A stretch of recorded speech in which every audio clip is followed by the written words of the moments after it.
Hello दोस्तों, YouTube math मस्ती channel पर आप लोगों का स्वागत है और गुड मॉर्निंग सभी को। और क्लास में थोड़े आपको क्लास एब्सेंट हुए हैं तो इसके लिए हमें खेद है, क्योंकि कुछ ऐसी व्यक्तिगत परेशानियां आ गई थी जिसकी वजह से मैं क्लास नहीं ले पा रहा था। तो अभी कुछ दिन 2-4-5 दिन आपको ऐसे ही रिकॉर्डिंग आपको क्लास का दूंगा और उसके बाद जैसे ही फिर से हम आपको लाइव क्लास में हम आपके साथ जुड़ने जाते हैं। तो चलिए हम लोग सबसे पहले जो हम लोग पढ़ रहे हैं उसको हम लोग देखेंगे। और भारत का संविधान, रेलवे का वैकेंसी आया हुआ है, आप लोग है सो ऑनलाइन रजिस्ट्रेशन करा ही रहे होंगे। तो चलिए हम लोग को थोड़े से इस पर विशेष ध्यान भी देने हैं, है ना। तो चलिए भारत का संविधान और भारत के संविधान के तहत लास्ट डे हम लोग है सो जो पढ़े थे वो था देसी रियासतों का एकीकरण। बिल्कुल, और थोड़ा सा उसको हम लोग याद कर लेंगे। देसी रियासतों का एकीकरण, देसी रियासतों का एकीकरण, बिल्कुल। और देसी रियासतों के एकीकरण के तहत हम लोगों ने देखा था, देसी रियासतों के एकीकरण के तहत देसी रियासतें थे आपको 500 रियासतें जो थी, देसी रियासतें, रियासतों की संख्या आपको 542 थे। और इसमें सरदार वल्लभ भाई पटेल का बहुत बड़ा योगदान है हमारे इन रियासतों को एकीकरण करने में, अर्थात संगठित करने में। और इसीलिए कहीं ना कहीं सरदार वल्लभ भाई पटेल को आपको कहा जाता है लौह पुरुष, या फिर उन्हें भारत के बिस्मार्क के नाम से भी जाना जाता है। तो हम लोग देखते हैं यहाँ पे कि सरदार वल्लभ भाई पटेल, जब भी हमारा देश भारतीय स्वतंत्रता अधिनियम 1947, भारतीय स्वतंत्रता अधिनियम 1947, 1947 के स्वतंत्रता अधिनियम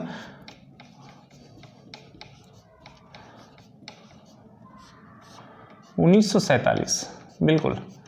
यहाँ पर देखिएगा इस अधिनियम की विशेषता क्या थी, मैं पहले भी बता चुका हूँ, फिर से आपको याद दिलाने की कोशिश कर रहा हूँ कि भारतीय ये स्वतंत्रता अधिनियम, चूँकि अंग्रेजों को अब यह स्पष्ट हो चुका था कि हमारे भारत को हमें आज़ाद करना है, तो एक लंबे समय से ही यह उनको प्लान चल रहा था कि इसको खंड खंड में बांट दिया जाए। और इसकी तैयारी उनके द्वारा 1905 में ही की गई थी। 1905 में आपको जब भी बंग भंग, अर्थात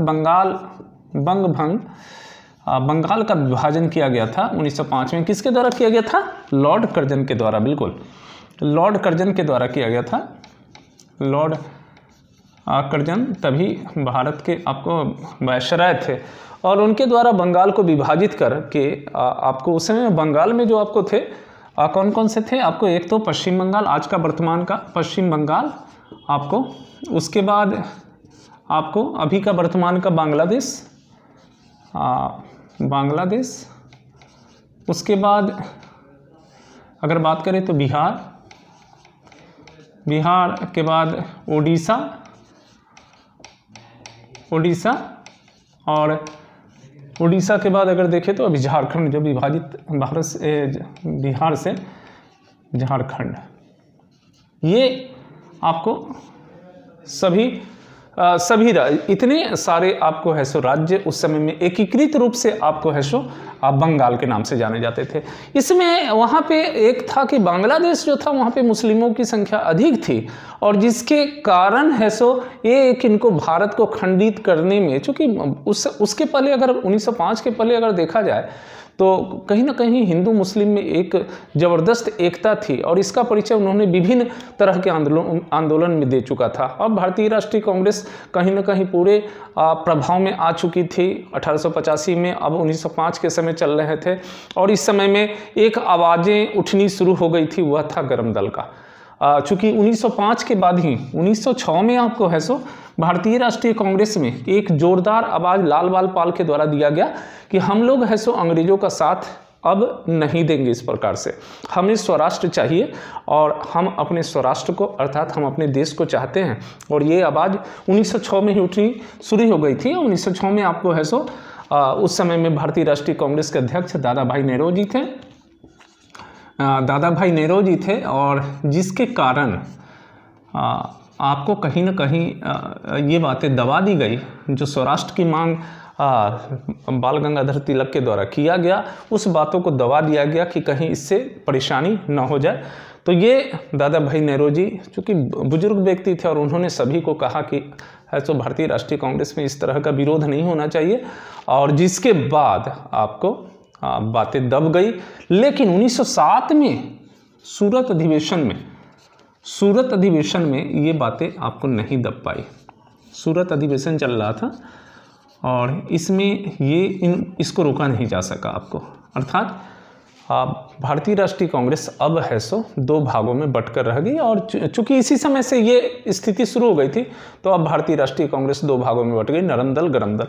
तो मेरा ये बात बताने का मकसद ये था कि कहीं ना कहीं आपको जो है सो 1905 में भी ये स्थिति बन गई थी कि हिंदू मुस्लिमों की एकता को देखकर और भारतीय राष्ट्रीय कांग्रेस में इन जुझारू नेताओं को देखकर कहीं ना कहीं अंग्रेजों को एक अंदेशा होना शुरू हो गया था कि अब है सो हमारी स्थिति भारत में सुरक्षित नहीं है।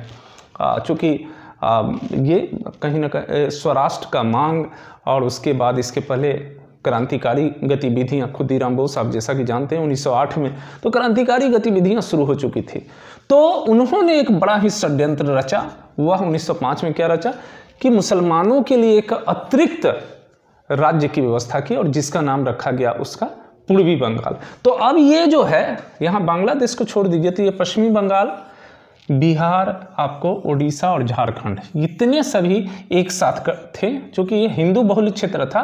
और बांग्लादेश जो है यह है सो मुस्लिम बहुल क्षेत्र ये रहा बांग्लादेश। तो बांग्लादेश का नाम कर दिया गया आपको ये पूर्वी बंगाल, बिल्कुल यहाँ पूर्वी बंगाल इसका नामकरण किया गया आपको। और ये चूँकि मुसलमान यहाँ रहते थे तो ये कहीं ना कहीं मुसलमानों के मन में भी एक ये भावना जगी कि अब अंग्रेज है सो मेरे विषय में सोचते हैं, मेरे हक में सोचते हैं। और फिर क्या हुआ, एक नई राजनीतिक पार्टी अब है सो अस्तित्व में आ गई। वो राजनीतिक पार्टी कौन सी थी 1906 में? मुस्लिम लीग, बिल्कुल मुस्लिम लीग। अब नए रूप में मुस्लिम लीग आ चुके हैं। 1906 में नई पार्टी बनी, वह है सो मुस्लिम लीग। दोस्तों ये बताने का मकसद है, मेरा बताने का मकसद यह है कि किस प्रकार से अंग्रेजों ने भारत को खंडित करने का प्रयास किया यहाँ पे। तो ये नई राजनीतिक पार्टी और इनके द्वारा यह सोचा गया कि अंग्रेज हमारे विषय में सोचते हैं। और अब जो है यहाँ पर केवल यहीं तक निर्भर नहीं रहा। इसके बाद अगर हम लोग आगे बढ़ें तो 1909 में पुनः मुस्लिमों को है सो आपको परिषद में, काउंसिल में इनको है सो आरक्षण दिया गया और जो निर्वाचन होने थे उसमें भी इनको है सो आरक्षण दिया गया। तो ये स्पेशल आरक्षण देने का मकसद कहीं था कि मुस्लिमों को हिंदुओं के प्रति एक रोष उत्पन्न करना और हिंदुओं से है सो अलगाव उत्पन्न करना, ये महत्वपूर्ण बातें थी आपको। तो ये आपको 1906 में आपको 1909 होंगे, तो 1909 में इनको किया गया। और उसके बाद आप देखेंगे कि उसके बाद है सो 1932 में जो पूना समझौता हुआ, 1932 में जो पूना समझौता के नाम से मालूम है आपको, गोलमेज सम्मेलन चल रहे थे तो वहाँ पर भारतीय राष्ट्रीय कांग्रेस के कोई नेता उपस्थित नहीं हुए। 3 गोलमेज सम्मेलन हुए थे।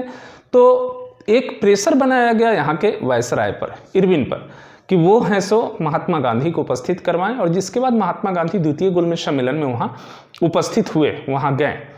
तो द्वितीय गोलमेज सम्मेलन में वहाँ गए तो फिर वहाँ पर उन्होंने पाया कि अब केवल अल्पसंख्यक नहीं बल्कि है सो हिंदुओं में भी है सो एक विभेद उत्पन्न किया जा रहा है।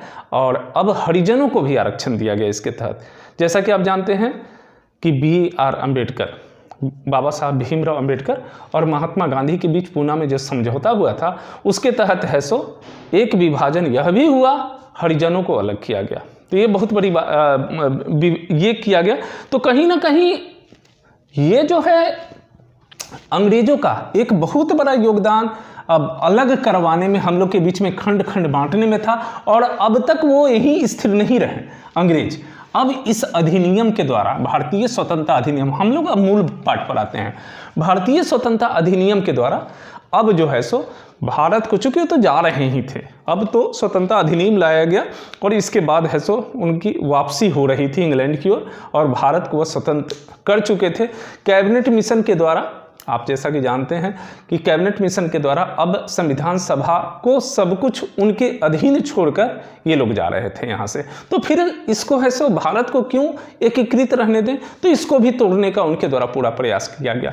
अभी तक तो मुस्लिम लीग पाकिस्तान का मांग कर रहे थे, लेकिन इनके द्वारा एक और चाल चला गया कि केवल भारत को है सो पाकिस्तान और भारत के रूप में दो भाग में विभाजित न करके इसको खंडित क्यों न कर दिया जाए।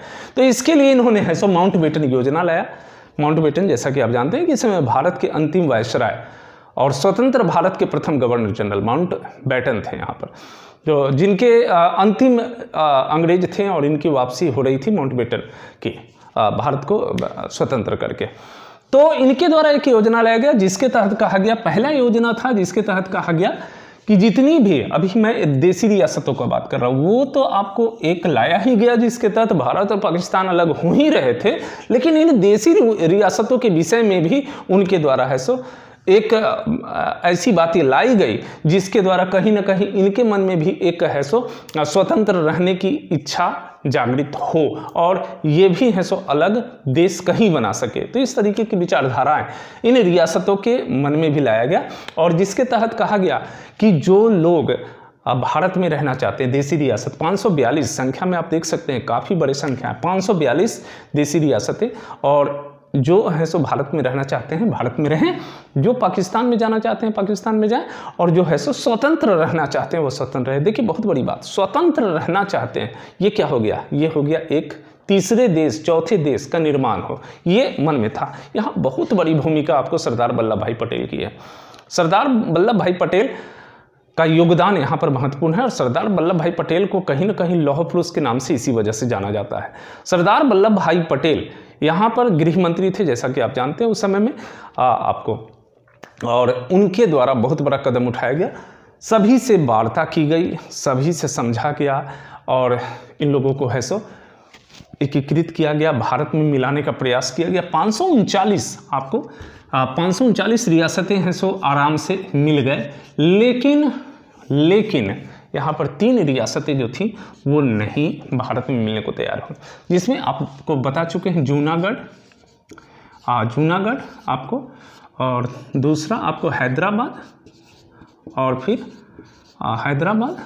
और फिर आपको तीसरा जम्मू कश्मीर। बिल्कुल जम्मू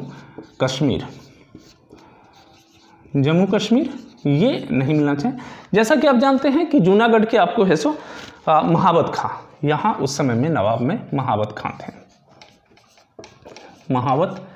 थे और यहाँ पे उस्मान अली, यहाँ के आपको हैदराबाद के जो नवाब थे वो उस्मान अली थे, और यहाँ जम्मू कश्मीर में आपको हरि सिंह। अब आप यहाँ पे देख सकते हैं, ये खुद आपके द्वारा समझा जा सकता है कि महावत खां मुस्लिम यहाँ के नवाब, जूनागढ़ हिंदू बहुल क्षेत्र, महावत खां नहीं चाहते थे कि भारत में रहें, हम पाकिस्तान में चले जाएं, और हिंदू बहुल क्षेत्र होने के वजह से है सो यहाँ की जनता नहीं चाहती थी पाकिस्तान में मिलना, और कहीं ना कहीं ये यहाँ पर ये बहुत बड़ा अड़ंगा लगाया, और ये इसका दिमाग देने वाला उस समय में मोहम्मद अली जिन्ना। बिल्कुल आप जानते हैं कि पाकिस्तान के निर्माण में बहुत बड़ी भूमिका मोहम्मद अली जिन्ना का था, और मोहम्मद अली जिन्ना है सो महावत खां पर को अंदर से एक उन पर दबाव बना रहे थे कि आप है सो पाकिस्तान में मिलने का प्रयास करिए। और ये जूनागढ़ है कहाँ, तो गुजरात में जूनागढ़ आपको। तो यहाँ पर महावत खां जो है, महावत खां के द्वारा पूरा प्रयास किया गया, लेकिन यहाँ पर है सो सरदार वल्लभ भाई पटेल तैयार नहीं थे, और सरदार वल्लभ भाई पटेल अंततः बोले कि ठीक है, यहाँ पर सैनिक कार्रवाई की जाएगी। उसके बाद महावत खां है सो सभी का, महावत खां है सो पाकिस्तान में मिलने के लिए अड़ गए, लेकिन वहाँ पे जो भारतीय स्वतंत्रता अधिनियम के तहत माउंटबेटन योजना के तहत जो बातें थी उसका भी अनुपालन किया जाना था। एक बातें लाया गया यहाँ पर, चूंकि वो जानते थे कि यहाँ की जनता है सो यहाँ पे 80% जनता है सो हिंदू है, और वो कभी भी है पाकिस्तान में मिलना नहीं चाहेंगे। और उसके बाद यहाँ पर आपको है सो चुनाव कराया गया, यहाँ पे इलेक्शन कराया गया यहाँ पे, और 1948 में 20 फरवरी 1948 को यहाँ की जनता जो है सो इलेक्शन में वोटिंग की और उसमें है सो 80% लोग हैं यहाँ पर इसमें मिलने के लिए तैयार हो गए, बिल्कुल। और उस चुनाव के बाद है आपको जूनागढ़ भारत का अंग बना। फिर दूसरा है हैदराबाद, उस्मान अली, यहाँ भी वही बातें थी, लेकिन यहाँ तो एक और विचित्र स्थिति कि दक्षिण भारत में हैदराबाद एक बीच भाग में, और यह कैसे मिल पाएगा। तो यहाँ भी कहीं ना कहीं सैनिक कार्रवाई करके और सरदार वल्लभ भाई पटेल को मिलाया गया। जम्मू कश्मीर की भी चर्चा मैंने लास्ट कर चुका हूँ कि किस प्रकार से हरि सिंह यहाँ के आपको है सो हिंदू शासक, और जम्मू कश्मीर में मुसलमानों की संख्या 70%, हिंदू 30%, लेकिन एक हिंदू शासक किस प्रकार से तैयार हों पाकिस्तान में मिलने के लिए। अंत स्थिति बनी कि जम्मू कश्मीर स्वतंत्र शासक बनेगा। चूँकि स्थिति ऐसी थी, भारत सरकार भी बहुत ज़्यादा प्रेशर नहीं बनाया यहाँ पे सरदार वल्लभ भाई पटेल, चूँकि ये तो कहीं ना कहीं आपको भारतीय स्वतंत्रता अधिनियम के तहत जो बातें थी उसके अनुकूल उनको कार्य करना था, और हरि सिंह स्वतंत्र रहने के लिए आपको विलय संधि पर हस्ताक्षर कर दिए कि स्वतंत्र राष्ट्र रहेंगे। और बाद में जब विभाजन हुआ तो उस समय में ये आपको पाकिस्तान जम्मू कश्मीर में अपने अलगाववादी व्यक्तियों को वहाँ प्रवेश करा दिया, और हरि सिंह उस समय में विलय पर, भारत में विलय पर समझौता पे हस्ताक्षर किया, और इस प्रकार से जम्मू कश्मीर है सो भारत का अंग बना। तो ये हम लोग लास्ट डे है सो देसी रियासतों के एकीकरण को पढ़े थे। अब आज से हम लोग चलेंगे, जो भाग हम लोग देखे थे संविधान में, भाग 22 भाग हैं, उसके तहत अनुच्छेद के अनुसार, बहुत डीपली नहीं, इसलिए कि परीक्षाओं में जहाँ तक पूछे जाते हैं उन्हीं को हम लोग लेकर चलेंगे। तो हम लोग है सो चूँकि भाग के अनुसार प्रथम भाग, द्वितीय भाग और प्रयास करेंगे आज तीसरे भाग को हम लोग टच कर ले, है ना। तो चलिए हम लोग है सो देखते हैं भाग 1, भाग 2 और भाग 3।